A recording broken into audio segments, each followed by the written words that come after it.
Target చేస్తూ వరుసపెట్టి ఇబ్బందులకు గురి చేసి ఏదో నా కళ్ళల్లో భయం చూద్దాం అనుకుంటున్నారేమో. నాకు బాధేస్తుంది ఎప్పుడు తెలుసా, అవతలోడి కళ్ళల్లో అవతలోడు ఏదైనా పెయిన్ లో ఉండి నా దగ్గరకు వస్తే బాధేస్తుంది. అప్పుడు ఏదైనా కళ్ళెంబడి నీళ్ళు రావచ్చేమో అవతలోడు బాధ చూస్తే. కానీ నీలాంటి వాళ్ళు భయపెట్టాలంటే నాకేం బాధ అనిపించదు, నాకు భయం అస్సలు అనిపించదు నీలాంటి వాళ్ళు భయపెట్టాలని చూస్తే. మీకు రాజకీయాలు ఎందుకు అవసరమో చెప్పనా. ఒకటి, రత్తయ్య గారంటే నాకు చాలా అభిమానం. ఆయన చాలా కష్టపడి ఈ స్థాయికి వచ్చాడు. ఎంతో మందికి ఒక విద్యా సంస్థలు పెట్టి ఎంతో మందికి విద్యాబుద్ధులు నేర్పించినటువంటి వ్యక్తిగా ఈ ప్రాంతం ప్రజలు ఆయన్ని గౌరవిస్తారు. నాకు అదే గౌరవం ఉంది.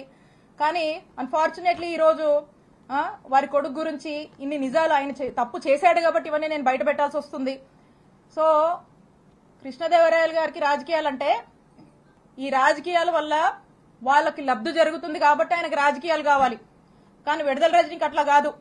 ఎందుకంటే నేను నిజాయితీగా ప్రజలకు సేవ చేయడానికి రాజకీయాల్లోకి వచ్చాను. రాజకీయాల వల్ల నా రూపాయి నా ఆస్తులే నేను కోల్పోయాను తప్పితే నేను రాజకీయాల వల్ల ప్రజల వల్ల రాజకీయం వల్ల ఏదో లబ్ధి పొందాలనే ఉద్దేశంతో నేను రాలా. నాకు అవసరం లేదు కూడా, బై గాడ్స్ గ్రేస్. ఎందుకంటే ఒక ల్యాండ్ ఎంచుకోవడము, దాన్ని కార్ చౌకగా దాన్ని ప్రాసెస్ చేసుకోవడము, దాన్ని కొట్టేయడము, ఇది వీళ్ళు అంటే రాజకీయాల వల్ల వీళ్ళ ఆస్తులు పెంచుకోవడానికి వీళ్ళు చేసే పనిది. మాకలా కాదు, మీలాంటి ఉద్దేశాలు మాకు లేవు. రాజకీయాల వల్ల మేము బతకడానికి మేము రాలా. మా రూపాయి మేము పోగొట్టుకున్నాం, మాకు ఒప్పుకున్నంత వరకు చేసుకుంటాం, నిజాయితీగా చేసుకుంటాం. మా నాయకుడిని మేము నమ్మాము, మా నాయకుడి కోసం కష్టపడతాం. మీరు ఎన్ని ఇబ్బందులు పెట్టినా మేమేం పారిపోం.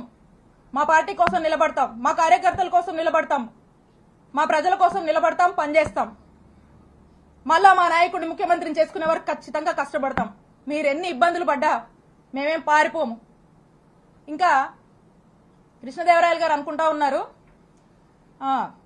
నాకు వైఎస్ఆర్ కాంగ్రెస్ పార్టీలో ఒకరిద్దరితో పరిచయాలు ఉన్నాయి, ముసుగులో ఒకరిద్దరితో పరిచయాలు ఉన్నాయి, ఆయన టచ్ లో ఉన్నాడని ఆయన భావించి ఆ ఒకరిద్దరు రేపు వైఎస్ఆర్ కాంగ్రెస్ పార్టీ గవర్నమెంట్ వచ్చినా కృష్ణదేవరాయల్ని కాపాడుతారు అనే భ్రమంలో ఆయన ఉన్నాడు. ఆ ఇద్దరు, ఆ ఒక్కరు, నువ్వు ముసుగులో ఉన్న ఏ ఒక్కరు కూడా నిన్ను కాపాడలేరు అని నేను క్లియర్ గా చెప్తున్నా. నిన్ను కాపాడలేరు, అది నీ భ్రమే. కాబట్టి ఇప్పటికైనా మీరు చేస్తున్న పాపాలన్నీ అందరికీ తెలుసు. ఈరోజు ప్రజలు కూడా చూస్తున్నారు, అందరూ గమనిస్తున్నారు. ఇవన్నీ విత్ ఎవిడెన్సే నేను మాట్లాడా. మీరు మళ్ళీ ఇంకో కట్టు కథ పెట్టుకుని ఇంకొంచెం బ్యాచ్ ని మళ్ళా పెట్టి మళ్ళీ కొంతమంది ఆర్టిస్టులు దింపి అదిగో ఇదిగో అని మాట్లాడించవచ్చు. కాదు, నేను చెప్తా ఉన్నా, పోసాని గారు అప్పుడెప్పుడో మాట్లాడారని చెప్పి తర్వాత ఇన్ని సంవత్సరాలకు తెచ్చి చుట్టూ తిప్పారు కదా, ఇబ్బందులు పెడుతున్నారు కదా. అదే రాజ్యాంగం మాకు కూడా వర్తిస్తుంది కదా. ఇష్టం వచ్చినట్టుగా వచ్చి కూర్చొని ఇష్టానికి మాట్లాడిపోతే మాట్లాడినోడు ఎవరిని కూడా వదిలిపెట్టనని చెప్పి తెలియజేస్తున్నాను.